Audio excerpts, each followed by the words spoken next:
这是一种小虫子。来，尝这个。好，多喝点啊，味道真好。不行不行，我从来都不敬你一杯。来，这为何物啊？这个呀叫羊肉串。这如此吃法倒也新奇。吃一个嘛。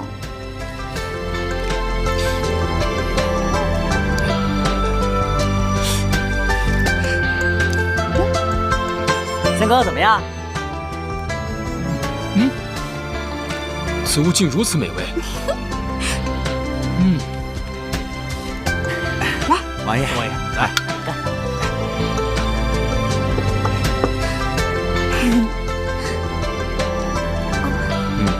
都脏了。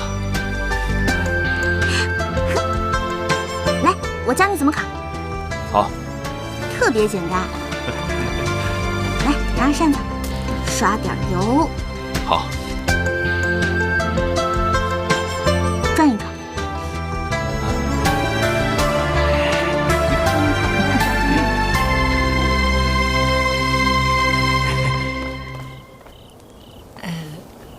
不好意思啊，打搅一下你们小两口。哎，王爷，我先借轻柔一下，一会儿还你啊。等我啊。就我也来试试啊。王爷，我帮您烤吧。慢着，让本王自己来。来来。哎呀，好了没呀？大头那边都准备好了，你快点儿。OK， 你那边，我那边。OK。来，好，王爷，你快点儿。小四，干嘛？跟我来，去哪儿啊？有一份大礼要送给你哦。这韭菜不就已经是大礼了？还有什么呀？哎呀，跟我来啦！哎，快点儿！哎，来喝。哎，过来！你带我到这儿来干什么呀？劫财还是劫色呀？你想得到没？快开！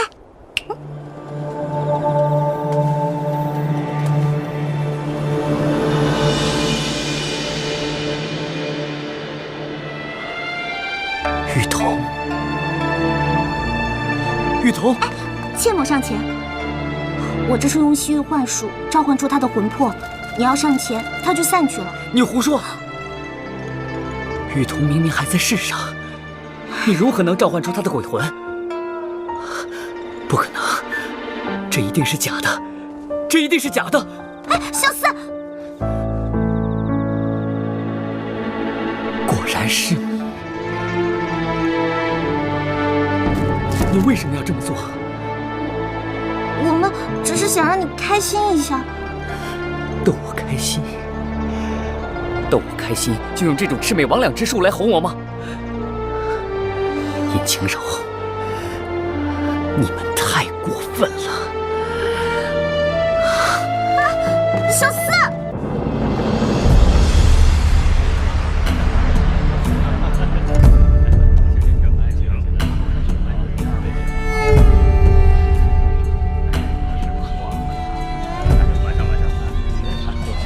义父在上，请受双儿一拜。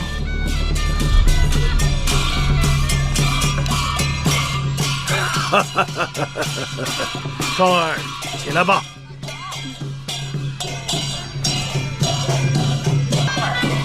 诸位，这位就是我新收的义女双儿。双儿见过各位大人。啊，好。原来此人就是谢元齐，长得倒是不错。哼，管你是谁，都逃不出我的手掌心。今日承蒙各位大人光临，小女不胜感激，唯有以义舞聊表谢意。好。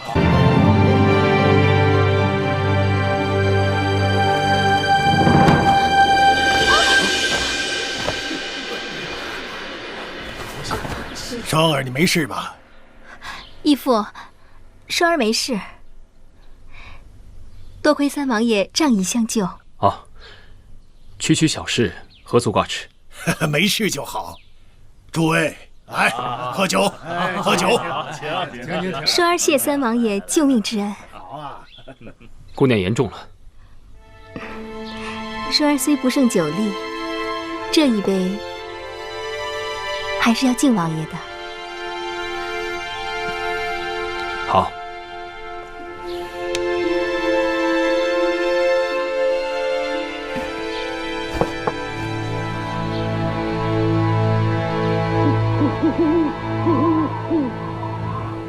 王爷，您讲的是？王爷啊，舅父，我那义女，你觉得如何？双儿姑娘花容月貌，舅父得此一女，真是好福气啊！王爷既然满意，老夫就将这义女赠与王爷做个妾，如何？啊，舅父说笑了，此事万万不可。哦，你这是嫌弃我那义女不够姿色，还是嫌弃老夫我高攀不上啊？当然不是。舅父，您喝多了。我清醒得很。小女嫣然自幼跟你青梅竹马，老夫早就把你当成半个儿子，可没想到啊！哎，也罢，嫣然她没有这个福气呀。舅父，嫣然与尹浩乃是天生一对，舅父您就不要再介怀了。你已经有了王妃人选，老夫不勉强你，可老天可怜老夫，又给了老夫一女。老夫这一女出尘脱俗，虽说是个义女，送给你王爷做个妾，也不会辱没了你吧？老夫就把她托付给你了，也算了了老夫的一个心愿。舅父，您真的喝醉了？我没醉，没醉。双儿，义父，王爷。双儿，我把你托付给王爷，你可有异议？双儿并无异议。双儿既无异议，那老夫就做回主，这事儿就这么定了。舅父，这盛情，言其实在不能接受。你，王爷可是嫌弃双儿？义父既然已经开口，王爷如果不要我的话，双儿还有何颜面活在这世上？双儿不如死了算了。不，双儿姑娘，你误会了。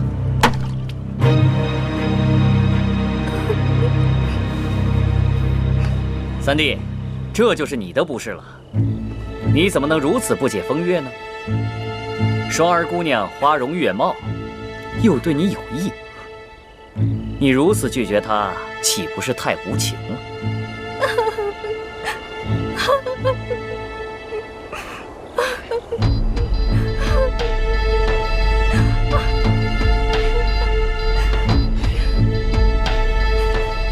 那若是这样，就先让双儿姑娘暂居舍下，日后再议吧。王爷，这三弟啊，你真是太有艳福了，羡煞哥哥我了啊！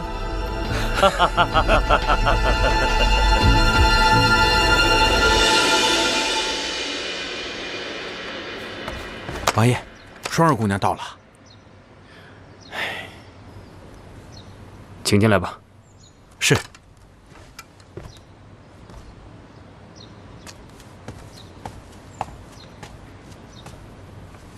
双儿见过王爷。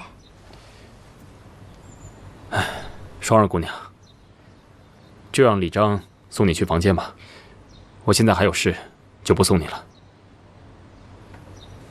姑娘，这边请。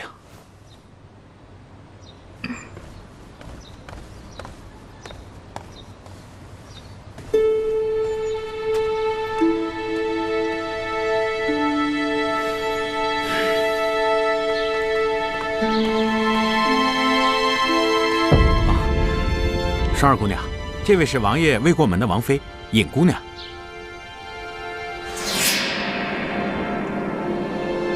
双儿见过尹姑娘。咱们这边走吧。李大哥，双儿第一次见尹姑娘，觉得甚是亲切，不如就由尹姑娘带双儿去吧。这该来的总是会来的。李大哥，没关系的，我来吧。那有劳尹姑娘了。李大哥慢走。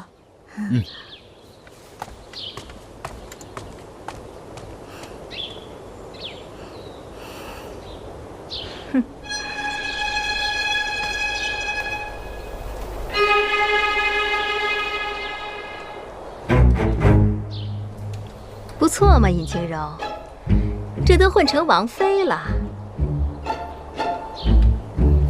你说古代人的眼睛是不是都长背上了？就你这种货色，也能混上王妃？难不成是因为这古代没有美女吗？不对呀，我不就在这儿吗？尹清柔，我这都过来了，识相的，你就给我马上消失！孔双双，我告诉你，这可是古代，我不怕你。这儿没有什么剧组，也没有什么大明星，更没有什么小助理。哼，跟我来。哼，进来吧。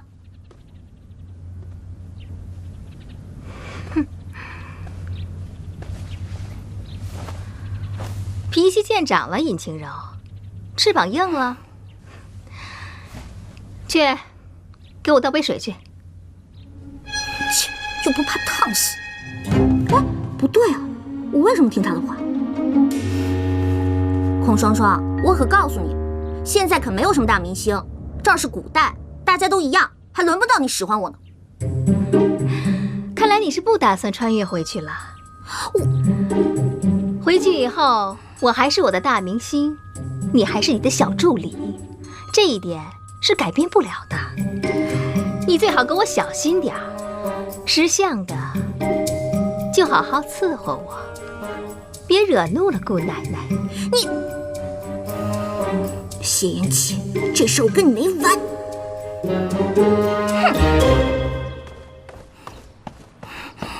谢延启，你到底什么意思啊？怎么？你把那个双儿姑娘接回家，你什么意思啊你？双儿姑娘是暂时住在这里，过些时日，她自觉无聊也就会离开了。那她什么时候走？什么时候？怎么？你与这双儿姑娘有过节啊？我不管，反正呢，有她没我，有我没她，你自己看着办吧。你这难道是吃醋了？我吃醋？切！你别自我感觉良好了。我告诉你，我先把话说前面，你别哪天被他卖了还替他数钱呢。别怪我没提醒你。哼！哎，妹子，你没事吧？你们一帮臭男人！哼！王爷，我查到了，这双儿背后果然有玄机。快说。双儿在几个月前就进城了，进城之后就住在二王爷别院中。我听说他经常与二王爷在别院中私会。果然不出我所料，那日在仪式上，二哥与舅父一唱一和的，我就知道此事之中必有蹊跷。王爷，既然此女有问题，我去把她赶走，以免晴柔更加误会。不必。王爷，你这是什么意思？难道王爷也是贪恋她的美色吗？王爷可别忘了，你已经有我晴柔妹子了。你先莫要着急，我问你，比如这咬人的猛虎，你是将其放归山林呢，还是关在笼子里呢？王爷的意思是，与其将他赶走，不如放在身边，以便更好的防范。哼，你明白就好。对了，我赶快去给我晴柔妹子解释，以免她更加误会。慢，晴柔姑娘向来心直口快，若是让她知道了，恐怕会打草惊蛇。可是王爷身边忽然多了一个女人，她肯定会不高兴的。哼，无妨啊。我倒想看看尹晴柔这坛醋到底有多酸。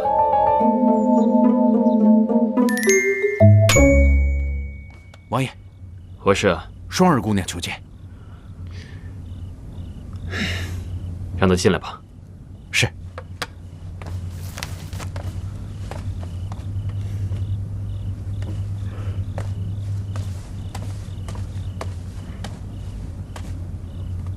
双儿见过王爷。双儿姑娘，这么晚了，你有何事？双儿见王爷这几日每日操劳，便吩咐小厨房炖了碗鸡汤，给王爷补补身子。双儿姑娘有心了，本王先谢过，鸡汤先放下吧。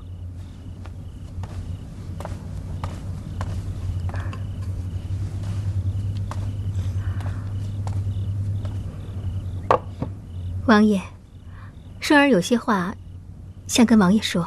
但说无妨，本王自然洗耳恭听。坊间有很多关于双儿的传闻，不知道王爷是否知晓？哦，是何传闻？不曾听过。坊间都传闻说，双儿与凌尘王有染。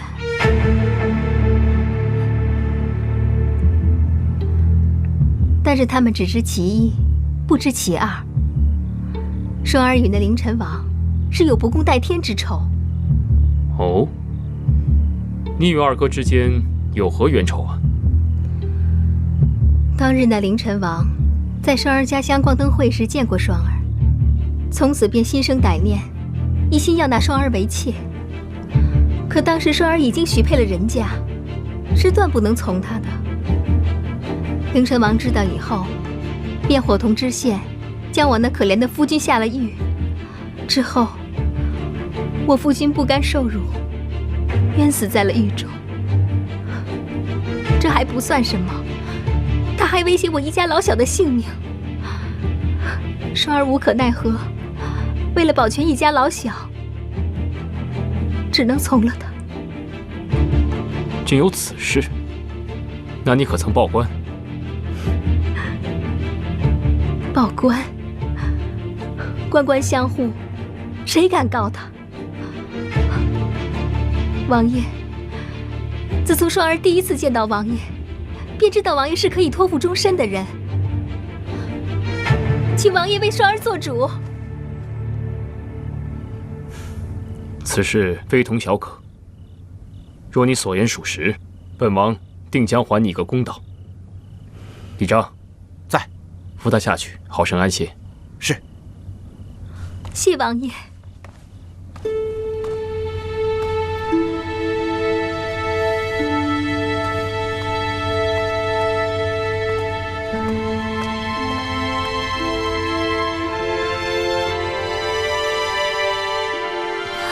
真的假的？他真的这么说吗？是啊，言辞恳切，就连我这个粗人听了都义愤填膺。我的天，他都能拿奥斯卡了！奥斯卡？哎呀，就是我们家乡那边一个说瞎话表演状元奖。哦，对了，谢恩琪怎么讲？王爷也没说什么，就说一定要将此事过问清楚。李大哥，你一定得信我，这孔双双肯定没安什么好心，你一定得处处提防啊。放心吧，那李章先告退。好，李大哥慢走。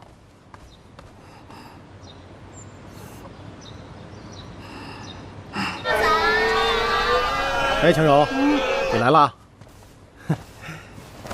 怎么了？有心事啊？还不是因为那个孔双双。我听阿广说了，这话说回来了，你俩还真是冤家路窄啊。那可不，而且现在王府上下的人都夸他有礼貌，说他是大家闺秀。真的假的？他还能有礼貌？他现在啊，到处逢人就讲自己悲惨身世，说什么为救自己的母亲甘入虎穴，然后还英勇献身来着。我去，这娘们演古装戏演出毛病来了吧？我看我总有一天是会被赶出王府的，所以大同，等我流落街头，你一定要收留我。哎呀，晴柔，这是哪儿的话呀？这乐天斋啊，本来就是你的。不过，话说回来，晴柔，你可不能老是这么被动挨打。咱们现在穿越到古代了，大家都平起平坐，凭什么只能让他作威作福啊？我也想过，可是如果我们跟他斗的话，那穿越回去怎么办？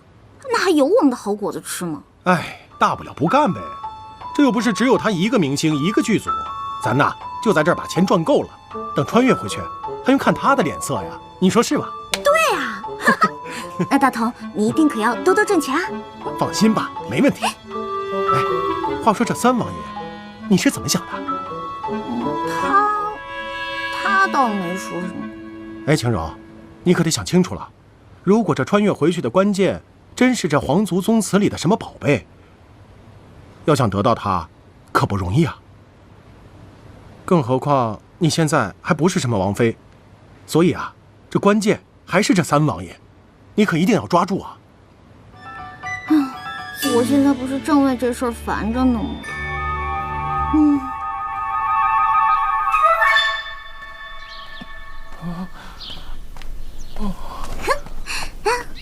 阿广，晴柔，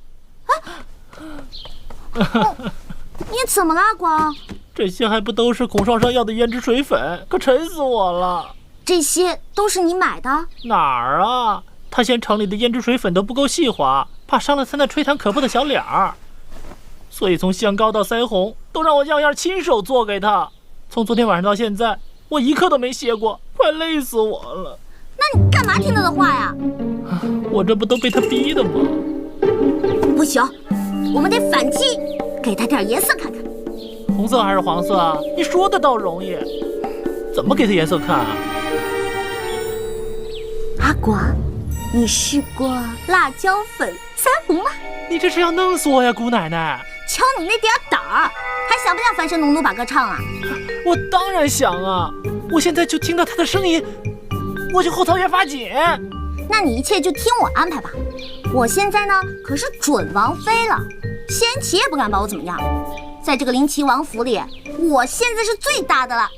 那你可得罩着我啊！放心吧，就等着你放开手脚，大干一场啊！得嘞，看我不整死丫的！双双姐，做个东西那么慢，你少挨呀！哟，瞧你这话说的，您吩咐的东西我不得认真做啊？这一认真啊，难免就耽误点时间。这都什么东西啊？这瓶子上不是写着呢吗？哎，双双姐，这可都是按照你给的单子上的方子配的，要是出什么问题，你可别怪我。能出什么问题呀？我都用这么长时间了，站着干嘛？赶紧走啊！我还巴不得呢。切。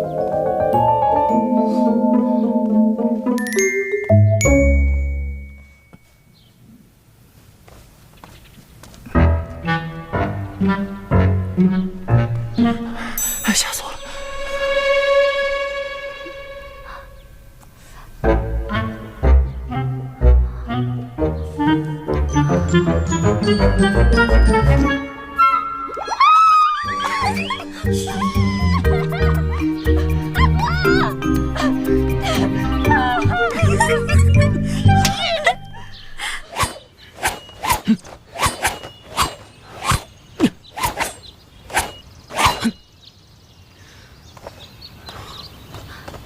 王爷啊，不必。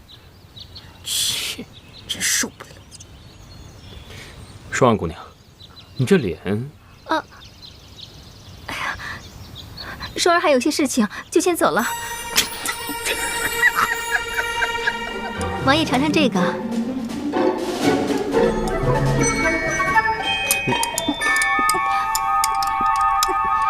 双安姑娘，本王有话与你说。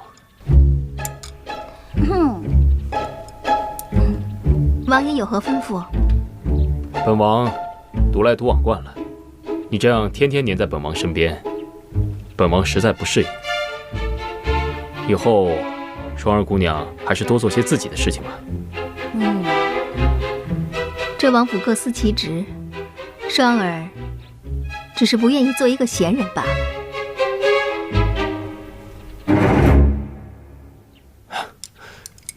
这灵齐王府上上下下，也不缺姑娘一个人的伙食。何况你是客人，啊，我怎能让你去做那些下人干的活呢？没关系的，王爷。双儿只是不想做一个吃白饭的人，而且付出劳动，双儿也比较安心呐。既然这样，那就让李大哥给他安排活干啊。也好，那吃饭吧。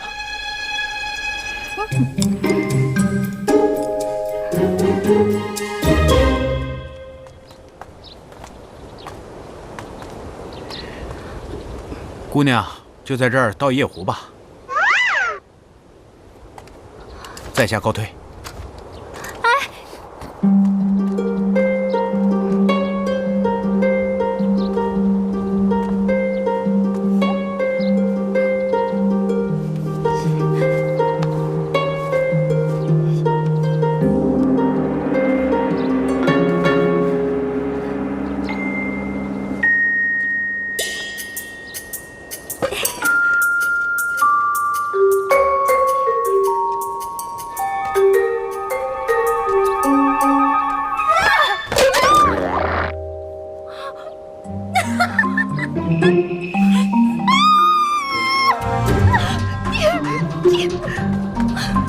李大哥，你看他那个样子，活该。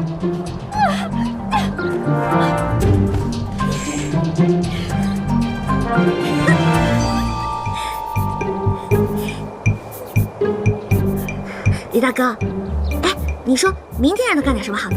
啊？让他专门给你刀功夫。好啊。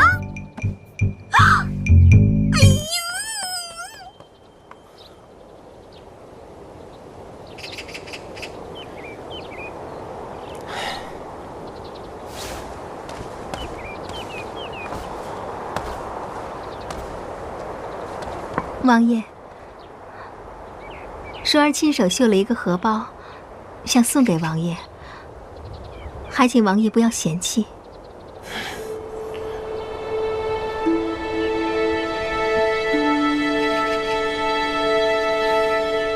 那本王收下了，多谢双儿姑娘。太好了，双儿还怕王爷嫌荷包丑陋，不肯收下呢。本王会吩咐下去，不再让你做那些粗重的活计。没关系的，王爷，双儿愿意。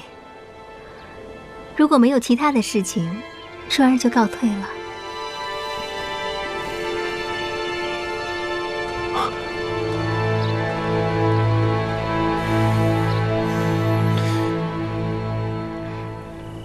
尊上如此急召双儿，不知道双儿是否有不妥之处呢？双儿这几天以退为进，做得不错。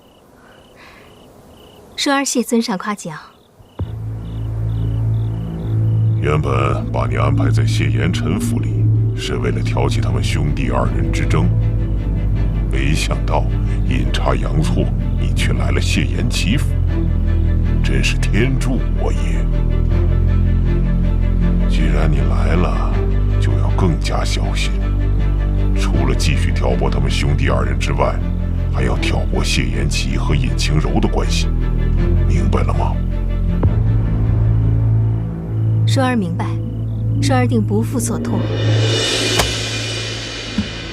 这是西南巡抚的奏折，上面说，西南封地送往京城的贡品半路被劫，希望朝廷对其减免贡品。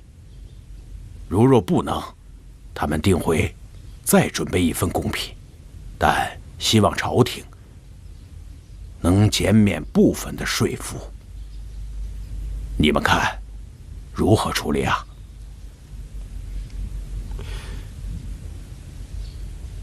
这样吧，这件事情你们回去要好好的考虑，明日早朝再与我商议。儿臣领旨。好，下去吧。儿臣告退。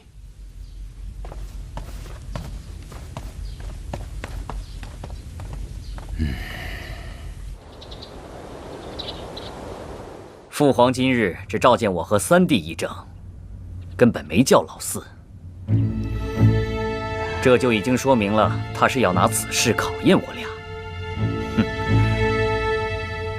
上次在万华会我略输一筹，这次我一定要拿下一城。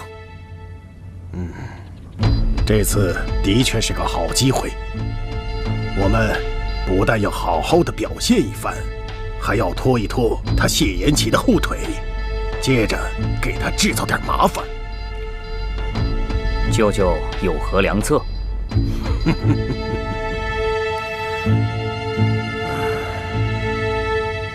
哎呀，阿广，你倒是快点啊！咱们乐天斋的招聘启事呢，是要自己去贴的，别等你写完了，天都黑了。哎呀，行了，我的大小姐，你就别站着说话不腰疼了，嫌我慢，你来啊！哎呀，好了，阿广。哎，你说这个地方也没个招聘网站什么的，哎呀，真不方便。你这么一说，倒让我越来越想家了。哎，王爷，冰块脸，你怎么这么着急就回来了？你不是去讨论国家大事了吗？看这个时间，应该不会有什么大事吧？你若不说话，没人当你是哑巴。哟，看来虽然不是什么大事儿，但是挺心烦的。来说说吧，本小姐就给你匀这么一点点的时间，陪你聊20块钱的，说吧。西南巡抚上书，西南封地送往京城的贡品被劫。我也问过户部的人，他们说西南当地困苦，今年又逢天灾，所以请求减少纳贡。他们还提出了要求，若是再补充一份贡品的话，希望能够减少今年的赋税。然后呢？父皇让我和二哥回来好好想想，明日早朝商议此事。这确实是个难题啊！民以食为天，如果都吃不饱穿不暖了，还纳个屁税啊！我的意思是啊，这个税收啊是国家的主要来源。可是如果说减就减的话，那岂不是成了儿戏？但是这既加税又上贡的，这未免也太不近人情了。哎呀，好纠结啊！看来你倒也明白，所以我也在考虑，到底应该如何是好啊？这西南贡品到底是什么？得有多值钱啊？能让别人冒着杀头的罪都得去截胡？你不招人讨厌的时候，还是挺有用的。哎，你，嘘，没意思，不跟你玩了。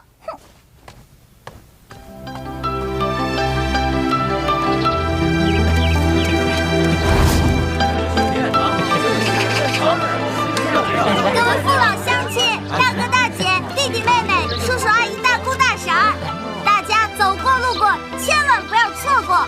有钱的捧个钱场，没钱的捧个人场。多多支持，多多支持啊！小妹不才，乐天斋老板之一。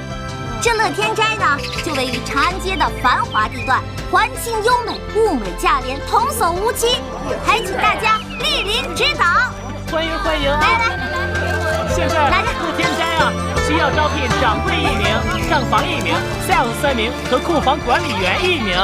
同时我们的薪水也比其他同类店铺高3成。大家走过路过不要错过啊！来，回去多跟兄弟姐妹们宣传啊！多宣传，有优惠啊！有优惠价啊！谢谢。西南上奏，封地送往京城的贡品被劫，又逢天灾，请求今年减少贡赋。众爱卿，你们意下如何呀？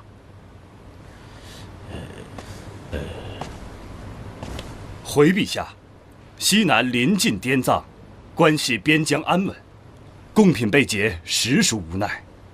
以微臣之见，此朝贡酌情减免，倒也无妨。皇上，这简直是无法无天，竟敢公然抢夺贡品！以臣之见，出兵剿匪，夺回贡品，告示天下，以儆效尤。说得对，就是对。你们有什么想法呀？父皇，儿臣听闻西南百姓遭受旱灾，生活困顿，加上此次贡品又被劫，实属雪上加霜。如若在此时加贡，恐怕对他们来说无疑会造成很大的困难。依儿臣之见，向西南百姓减贡1年，这样让西南百姓知道吾皇仁爱之心。二哥此言差矣，朝廷纳贡意在威慑，并非真贪图那几箱珠宝、几只珍禽走兽。父皇，儿臣认为，贡品被劫，罪在西南，并非朝廷。说的是。想不到，萧儿平日沉醉于风花雪月，遇到大事倒也不糊涂。妻儿，依你看呢？回父皇，是否减贡，儿臣不敢妄论。但昨日儿臣翻阅书籍，了解到，从西南运贡品进京，所走之路根本不经边疆，似乎并没有土匪藩邦猖獗之地。而这贡品之中，除了少部分珍贵药材外，大部分都是重超1000斤的天青石。这种石材我朝有规定，仅限皇家使用。儿臣只是奇怪，像这种沉重又无人敢买的天青石，他们就是真的劫了去，又有何用呢？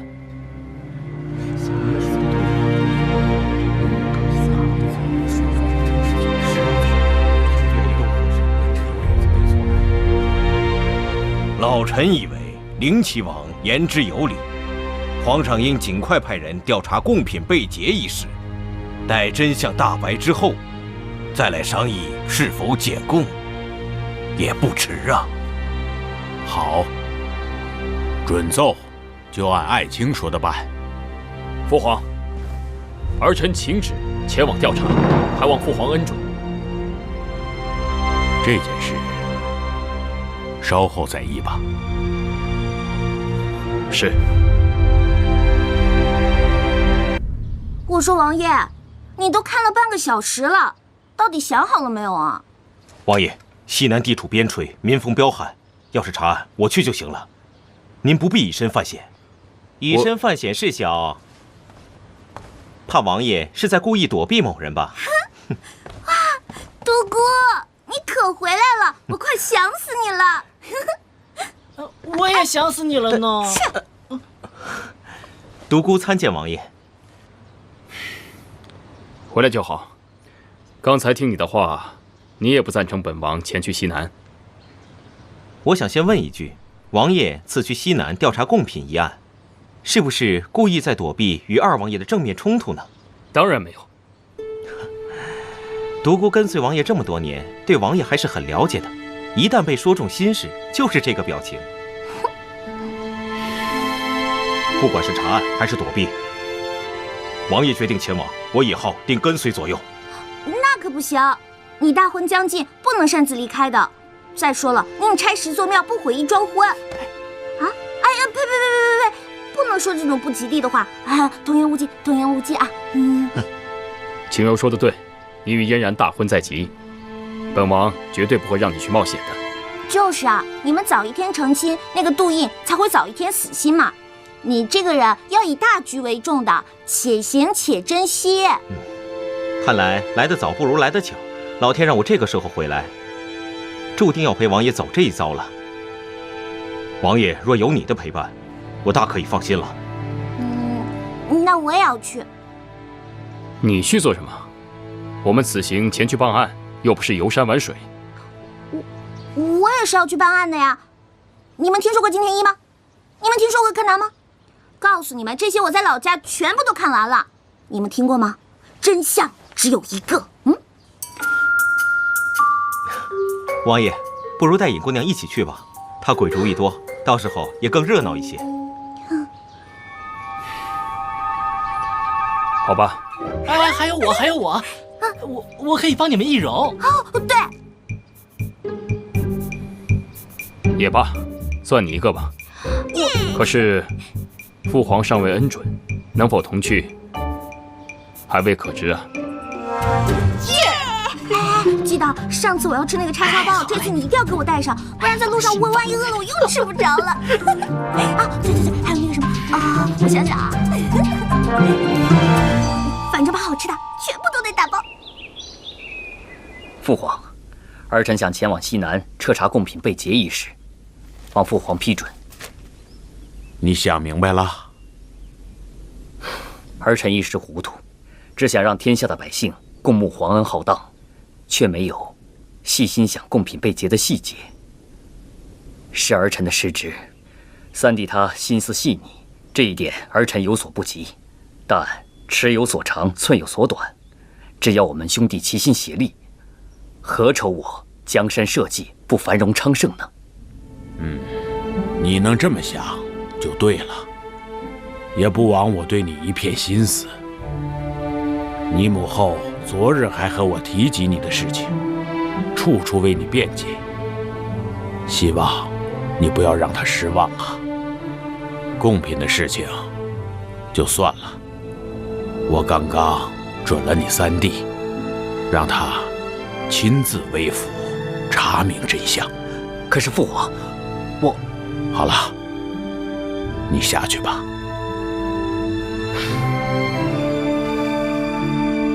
那儿臣告退了。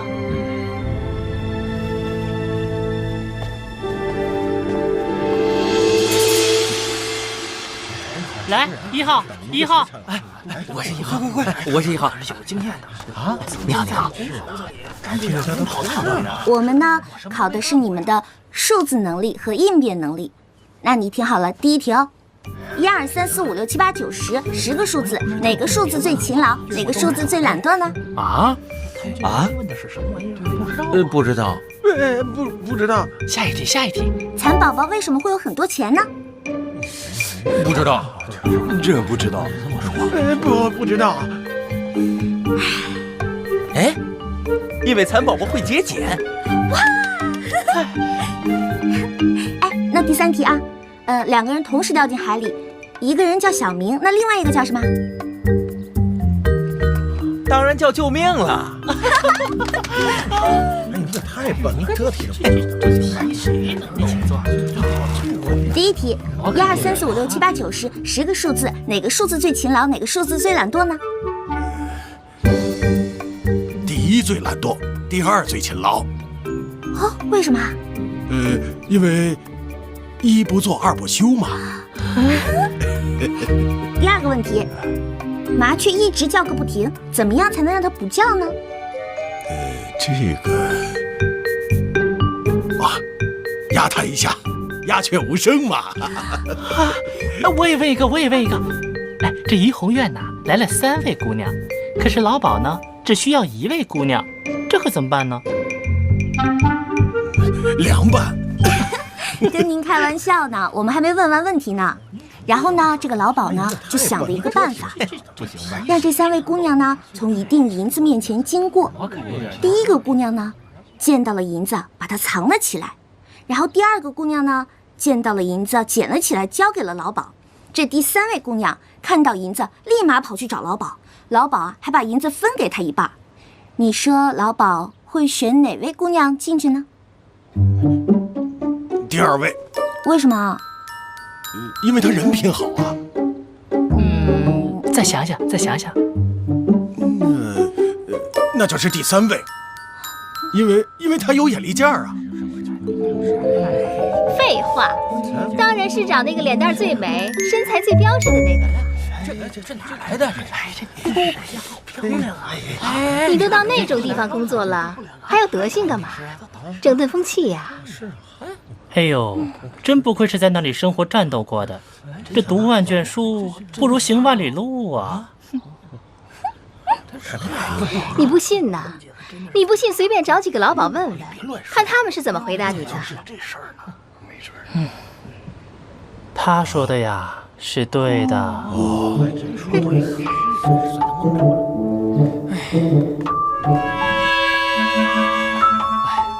太奇怪了，哪有这样出题的？确实还能按号。走，恭喜你成为乐天斋的一员，让我们为了理想而努力。纳斯达克不是梦。哎，你给我演示一遍我刚刚教你的推销方案。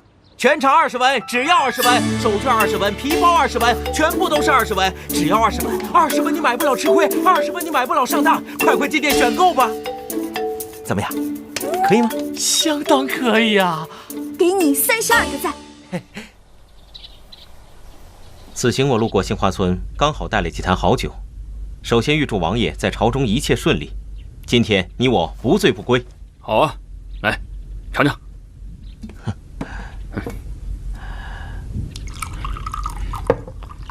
干一杯，请。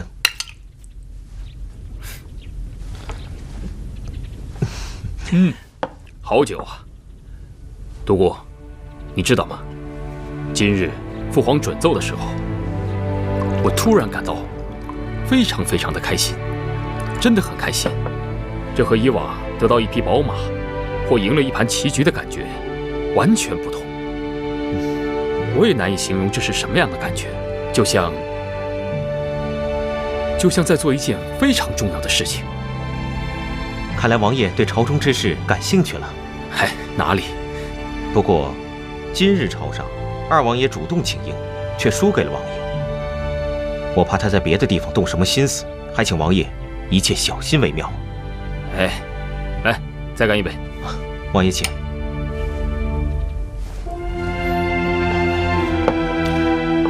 其实啊，你们都不了解二哥。二哥这个人，心胸虽算不上开阔，但也并非十恶不赦之人。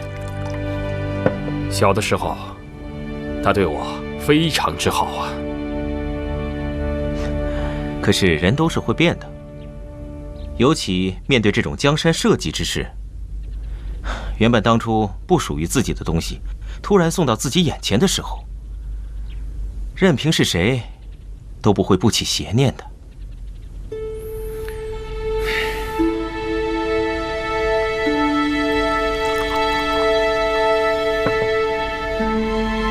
来，干杯！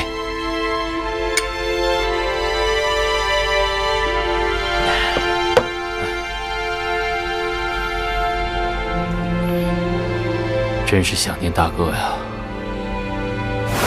干干干！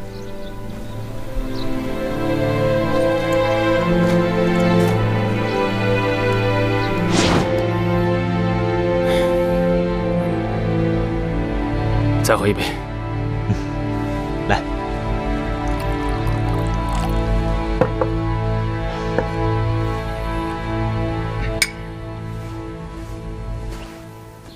哎，我跟你说，这当考官的感觉可真爽啊！你别说，后面那几个人还挺聪明的。那可不是，最后那小子太专业了，要不是我知道他的底细，我真怀疑他也是穿越过来的。哦，对了，我交给你个任务啊。你说。是这样的。就是以后呢，我们再给他们上点培训课，给他们稍微打一丢丢鸡血，哎，但是也别搞得太像传销了。哎，没错，我觉得啊，等咱们开业了之后啊，还需要再发展一些会员和 VIP 客户什么的。哎，对。王爷，陈柔，王爷非要见你一面，我也没有办法。哎，什么味儿啊？臭死了！慢点。独孤园，他不能喝，你就别让他喝嘛。我最讨厌酒鬼什么的了。这不是庆祝王爷入朝理事吗？这可不是一件小事。啊，对了，青柔，王爷住在这里，那你今天住哪儿啊？这个，有了，放心吧，不用担心我。天色已晚，你也早点回去休息吧。我呀，自有安排。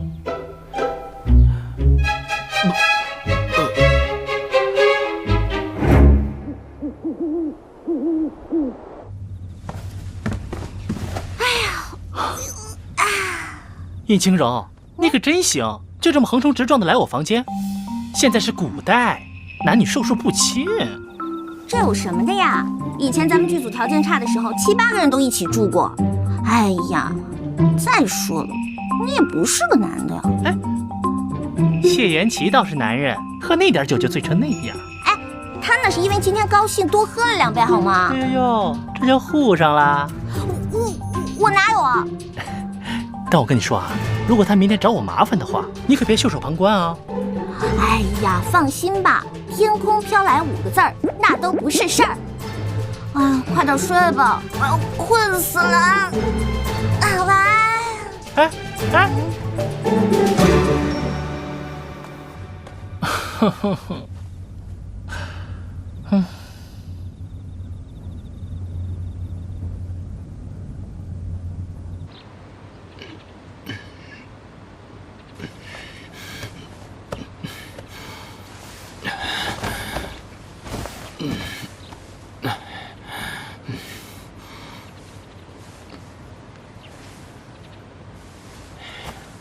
大胆！未经本王允许，谁把我的违章换得如此艳俗？来人呐！王爷，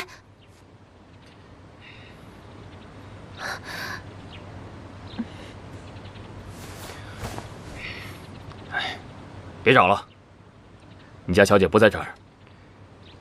对了，吩咐后厨给本王煮点醒酒汤来。是。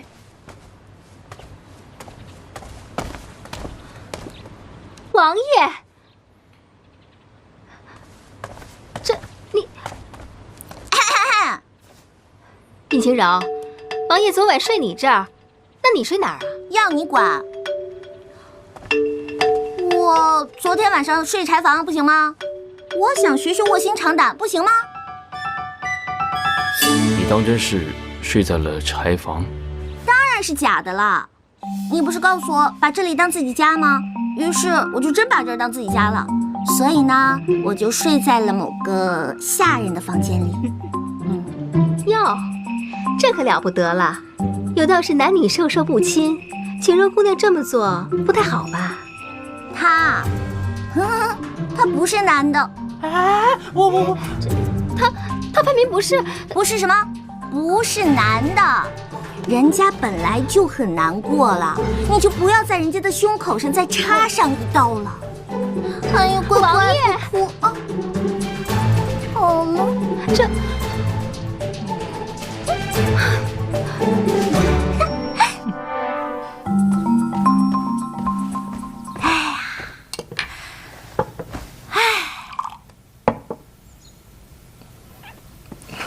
哎，你说这年头，男人难做，女人难做，哎，像我这种情况更难做。这孔双双不咬人能死啊！都说一山不容二虎，除非一公和一母。青柔，我看你以后啊，还是得小心点儿。哎呀，你就别抱怨了。我把皇上赐我那些布料任你随便选，还不行吗？真的假的？我看了好长时间那些料子呢。哎，你说我做一些什么呀？做一件衬衫还是马甲？瞅你那小家子气！哎，给我倒杯水。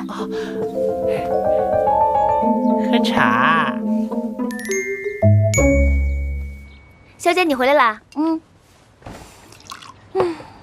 小姐，喝茶。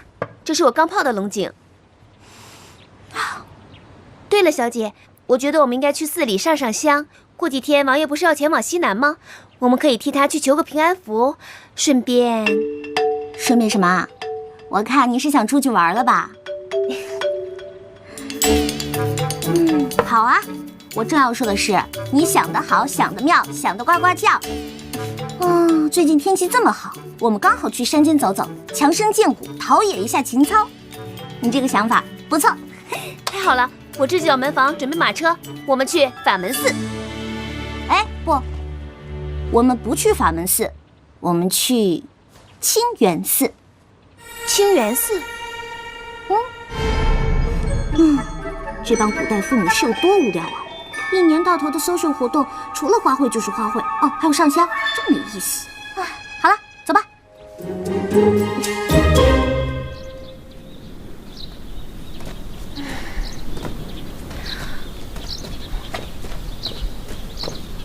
小姐，我们为什么不去法门寺呢？城里的夫人小姐都愿意去那里，那里香火鼎盛，寺外也很热闹，什么香囊啊、手帕呀，都比别的地方雅致多了。还有小姐说的那个是那个什么什么帅哥也多，哪像这里呀，又远又没意思。你懂什么呀？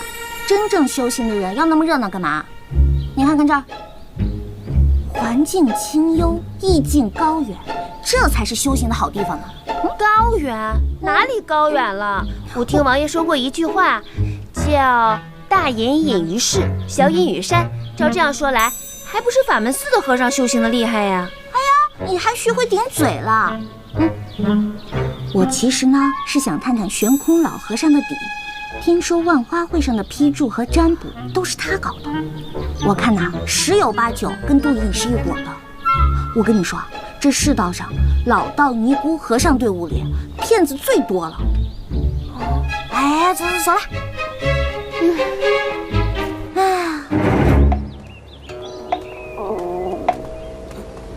你又饿了？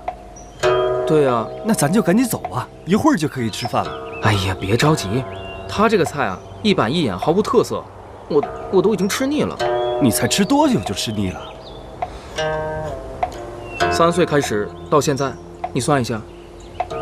你怎么3岁就进来了？哎呀，说来话长，3岁的时候吧，我得了重病，那个时候家里边没有钱给我看病，恰巧这个时候来了一位高僧，说我原本就是什么佛祖座下小童，只要我回到佛祖座下就能平安无事，所以我的父母就把我送给他了。哎呀，这封建迷信啊，真是害死人，真可怜啊他们。今天我们请到的嘉宾是中国厨艺大师李铁刚和营养学家。2位小师傅。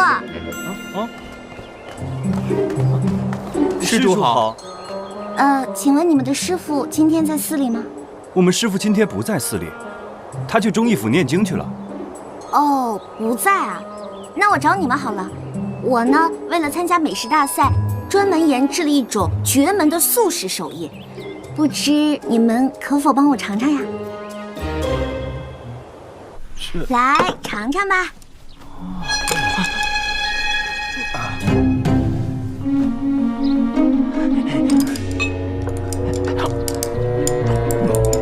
好吃吗？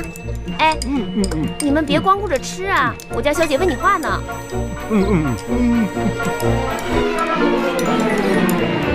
你们师傅名气那么大，每天见的贵人那么多，你们作为他徒弟，会不会感觉压力很大呢？而且你们这个领域发展前途那么好，但是竞争也相当的激烈啊。那你们觉得是竞争多一些呢，还是机遇多一些呢？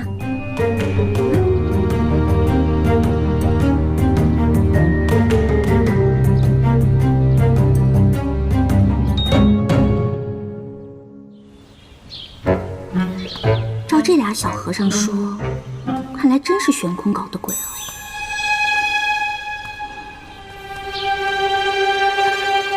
回来了。我听说一般女子出去上香，没个1天半日根本回不来，你为何如此快啊？我能是一般女子吗？哦，不是吗？那当然了。那我倒要试试，跟我来。哎，干嘛呀，冰块脸？哇，好漂亮啊！你叫什么名字呀？不妨猜猜看，若是猜中，有赏。不是叫追风，就是叫踏雪，要不就是惊雷。你是怎么知道的？他叫追风。这么大众的名字，用脚指甲盖想都能想到。这匹小红性情温顺，非常适合女孩子骑。小红，我去，你竟然叫她小红，这么 low 的名字。low？ 哦，对了，你会骑马吗？我当然会了。哇！哎，冰块脸，我给你唱歌啊！让我们红尘作伴，活得潇潇洒洒，策马奔腾，共享人世繁华，对酒当歌，唱出心中喜。哎，什么？你换洗衣服带了吗？带了。那个生活用品带了吗？带了。好吃的呢？带了。卫生巾带了吗？卫生巾？这位小姐，麻烦您稍微把自己当一下女人，也把我当一下男人，好不好？不嘛，我就是挺想念他的。我又不知道做女生是否应该自由点。儿臣此番西南之行山高路远，这次是特意来向母后告别的。儿臣此行定不负父皇所托，必将这件事情查个水落石出，还望父皇母后不要担心。我听说你舅父前不久送你一位女子，不如这次把这位女子一同带上服侍你吧。晴柔虽聪明伶俐，鬼点子多，但温柔小意、尽心尽力的服侍，却不是她所长。母后，儿臣能照顾好自己。再说，晴柔很好，儿臣也不需要那么多人服侍。每次说你，都有一堆的话等着我，你就当是对你舅父有一个交代吧。毕竟也是你舅父对你的一番心意。你把他带上路，愿意放哪儿就放哪儿，还不行吗？母后所言极是，容儿臣再考虑一下吧。现如今啊，你们都大了，都有自己的主意了。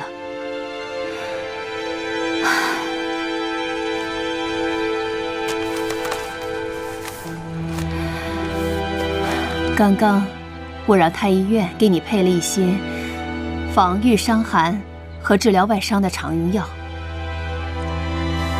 你把它带去吧。真相虽重要，但也不及你的安危啊。安全重要。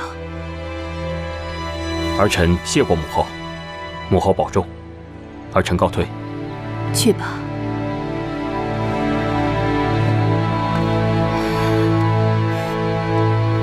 别起争点。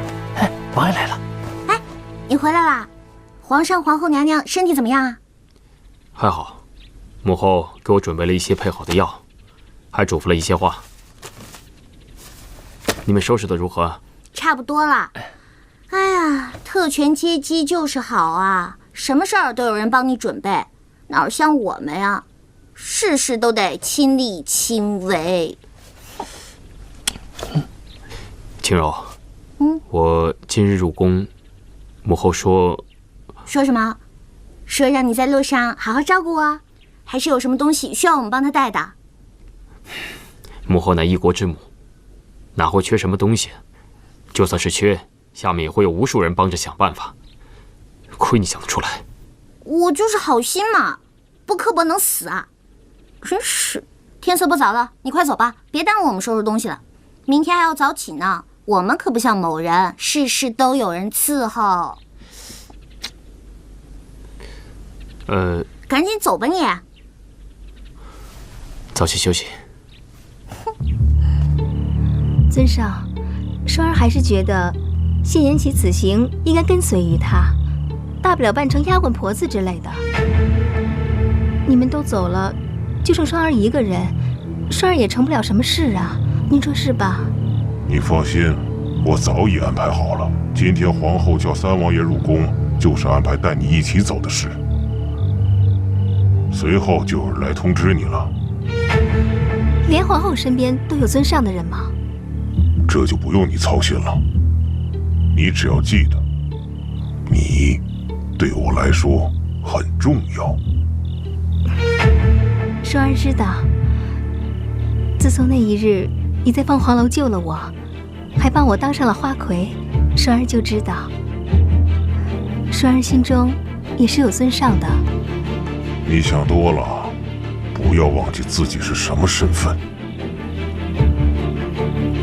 双儿不会忘记尊上的恩德，双儿此生都只是尊上的人。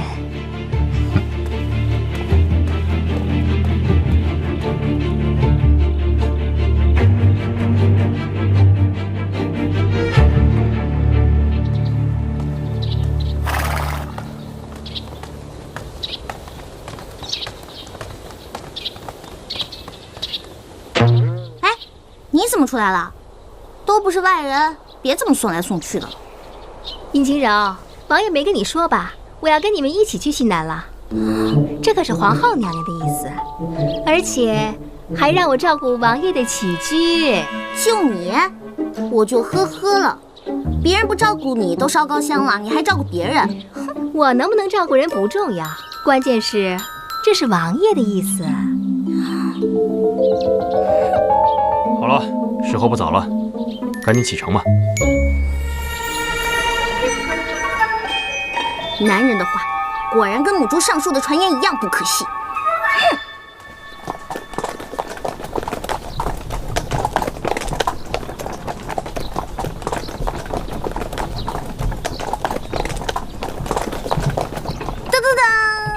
这是什么？这是周老师给咱们做的纸牌。咱们是斗地主还是双生？斗地主。好。殷姑娘，斗地主为何物？双生又为何物？这斗地主呢，就是一种休闲的游戏，就是3个人玩的游戏。其中有一家呢是地主，另外2家合力击垮地主。出牌呢可以出1张，也可以出2张。3张一样的呢可以带1张或者2张。然后那个。4张一样的呢，就是炸弹；2张王牌呢，是最大的牌了，是最大的炸弹。哎，阿果、双儿，你们不用听吗？一会儿别被赢得哭鼻子。这个，晴柔之前教过我。我虽然不怎么会玩哈，但是稍微了解一点儿。我跟晴柔家离得比较近。会玩一点，我们都玩得不好啦。对，我们玩的都不好。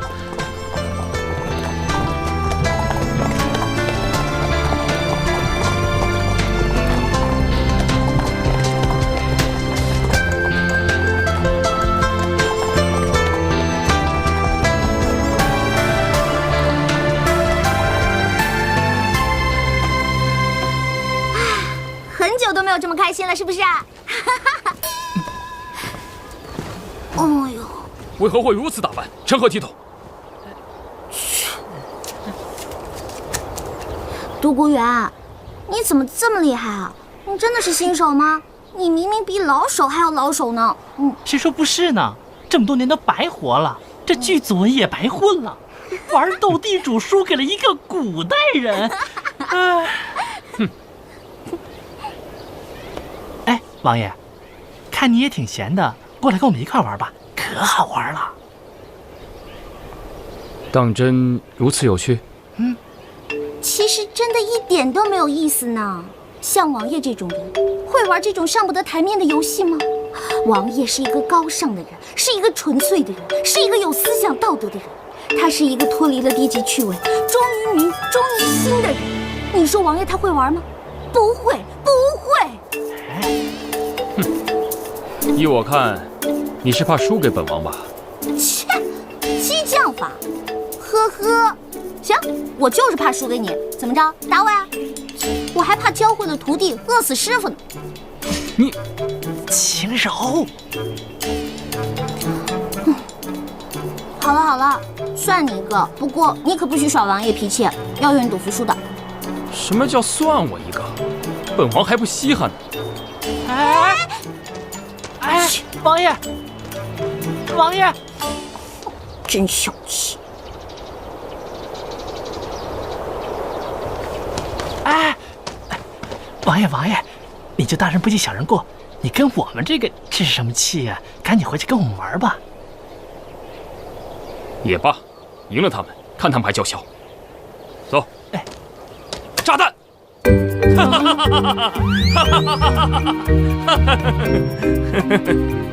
不玩了，真没意思。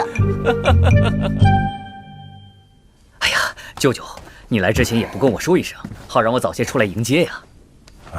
不必了，我来就是跟你说一声，一切都安排妥当了。舅舅，我觉得我最近好好想了一下，如果现在动手，是不是太过明显了？王爷不必多虑，我们当然不会在他刚出京城的那个时候动手，我们是等他路程过半的时候再找机会。况且我这次安排的人，声音相貌都更似滇藏人士，以便于被我们假货。舅舅，不知道为什么，我总是隐隐有一些不祥的预感。王爷，切勿优柔寡断，做大事者当断则断，否则必受其乱呐。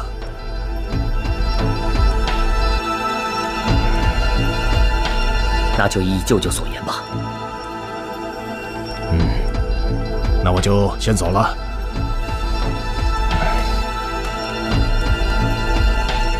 王爷，我还要再提醒你一句，现在是关键时刻，王爷要少花心思在女人身上，红颜祸水啊！是，舅舅教训的是，本王知道了。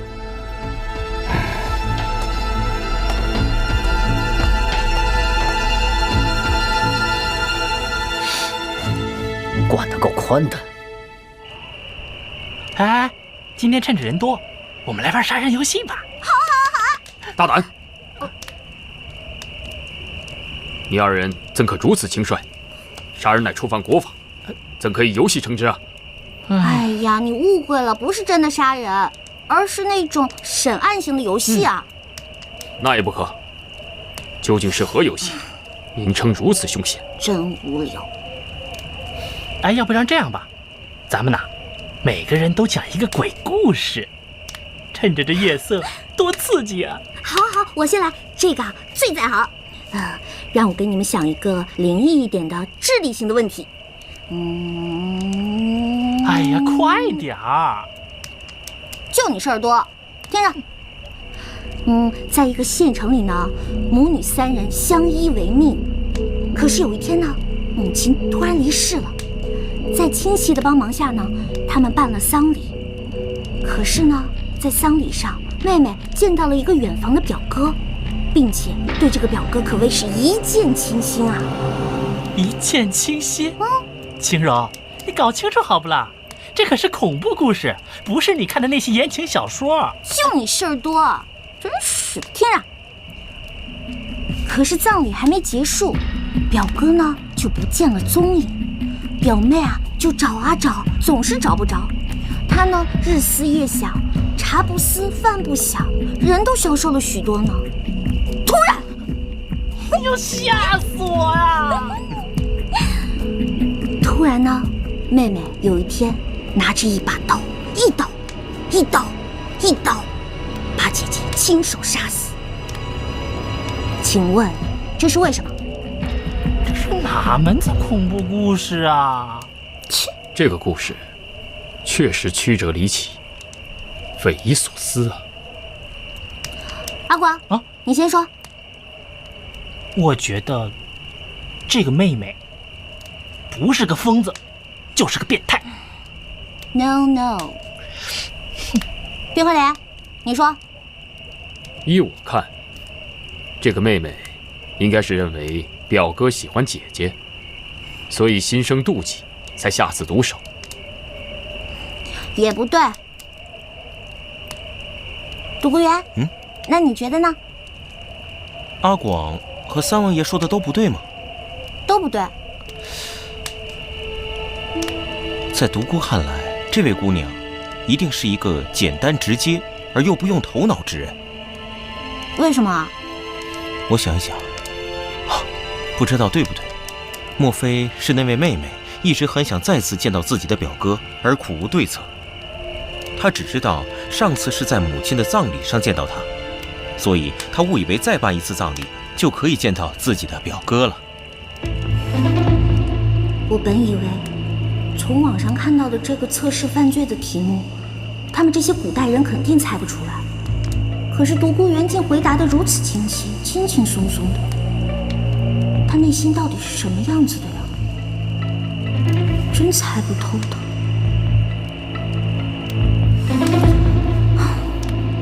那么，晴柔，独孤公子说的对不对呀？是对的。天哪，你太厉害了！这么腹黑的答案你都能想得出来？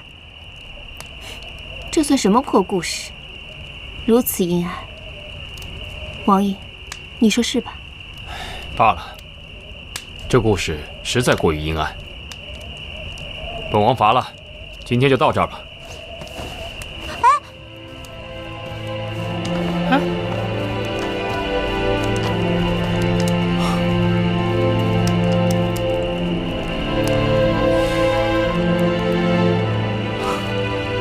那在下也告辞了。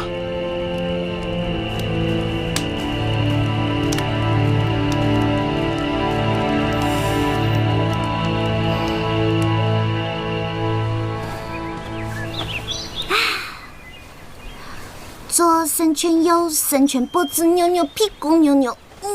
哎呦，尹晴柔，你这么做暴露年龄，知道吗？你干嘛像个鬼一样突然出现在别人身后？都快吓死人了！昨晚那道题，本王并非答不出，只是本王精神欠佳，无暇思考。你可以多出几道题，本王一定答得出。原来是这事儿啊！我告诉你，别逞强了。难道你以为本王的聪明才智不如那独孤吗？有些问题呢，不是答上来才叫好。世间岂有此种道理？快出题吧。哟，我们三王爷不会是吃醋了吧？我没有。你脸都红了，还说没有？你若是不肯出题，就算了。哎，爹娘，嫣然给您二老奉茶来了。哦，好。尹将军好，尹夫人好。好。尹将军请喝茶。好。尹夫人请喝茶。好。嫣然呐，来，让我好好看看我这准媳妇儿。好，真是个好姑娘，跟我这傻儿子配呀，真是委屈你了。娘，您说什么呢？这么遮孩儿的面啊！我呀，一看到嫣然，打心里喜欢着呢。谢谢尹夫人。这个晴柔啊，跟着三王爷去了西南，都这么久了，我这个做义母的心里头啊，牵挂呀。浩儿，哎，最近有他们的消息吗？娘，近日孩儿没收到王爷和晴柔的消息，但是有独孤园和李章在，您就放心吧。是啊，你就别瞎操心了。这驿站呐，过几天会有消息的，啊！我这心里面呢，总觉得空落落的。娘，您就不要过多担忧了。您要是觉得烦呐，就让嫣然陪您出去走走。是啊，尹夫人，要不嫣然陪您出去走走吧？最近天气不错，正是出游的好时机呢。好。我们走吧。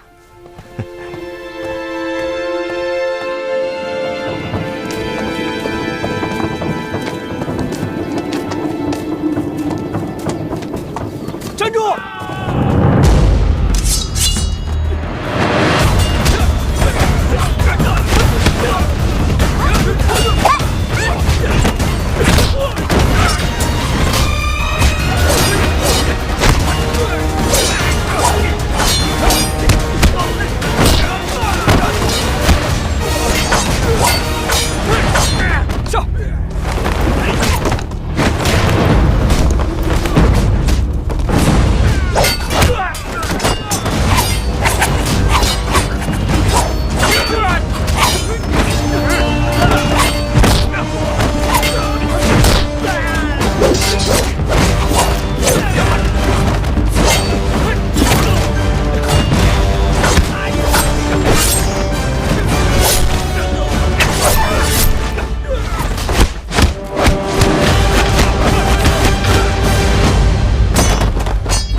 双儿姑娘伤势如何？